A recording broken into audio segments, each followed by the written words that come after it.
Trisha good news చెప్పబోతున్నారా? ఇప్పుడు ఇదే కాలీవుడ్ లో హాట్ డిస్కషన్. చెన్నై సుందరి సెకండ్ ఇన్నింగ్స్ మొదలు పెట్టినప్పటి నుంచి ఏదో ఒక గుడ్ న్యూస్ చెబుతూనే ఉన్నారు. మరి ఇప్పుడు కొత్తగా చెప్పడానికి ఇంకే ఉంది అనుకుంటున్నారా? అయితే ఒక హింట్, ఈ న్యూస్ ప్రొఫెషనల్ లైఫ్ కి సంబంధించింది కాదు, పక్కా పర్సనల్. ఏంటి మీకు అర్థమవుతోందా? త్రిష త్వరలోనే పెళ్లి కూతురు కాబోతున్నారు. వరుడి గురించి ప్రస్తుతానికి సస్పెన్స్ లో ఉంచారు. 2024లోనే ఇల్లాలు కావాలనుకుంటున్నారు. ఇదే ఇప్పుడు తమిళ సర్కిల్స్ లో వైరల్ అవుతున్న న్యూస్. ఇంతకీ ఈ విషయాన్ని త్రిష కన్ఫర్మ్ చేశారా లేదా అనేదే కదా మీ డౌట్. అస్సలు డౌట్లేమీ పెట్టుకోకండి. ఇప్పుడప్పుడే నేను పెళ్లి చేసుకోవడం లేదు అని క్లారిటీ ఇచ్చేశారు త్రిష. నాకు ఇప్పటికే చాలాసార్లు పెళ్లి చేశారు. సొసైటీలో నా పెళ్లి కన్నా ముఖ్యమైన వార్త ఇంకేదీ లేదు అన్నంతగా వార్తలు వినిపించాయంటున్నారు త్రిష. అయినా పెళ్లికి ఇప్పుడప్పుడే తొందరే వచ్చింది.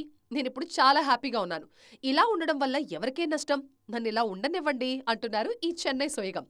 పెళ్లి చేసుకునే రోజొస్తే తప్పకుండా అందరికీ చెప్పే చేసుకుంటాను అంటున్నారు త్రిష. ప్రస్తుతం ఈ లేడీ తెలుగు, తమిళ్, మలయాళ సినిమాలతో బిజీగా ఉన్నారు. ఇంకా టైం ఉంటే మరికొన్ని సినిమాలకు సంతకం చేయడానికి రెడీగా ఉన్నాను అని చెప్తున్నారు. రీ ఎంట్రీలో తనదైన స్వాగ్ తో ఆడియన్స్ ని మెస్మరైజ్ చేస్తున్నారు ఈ బ్యూటీ.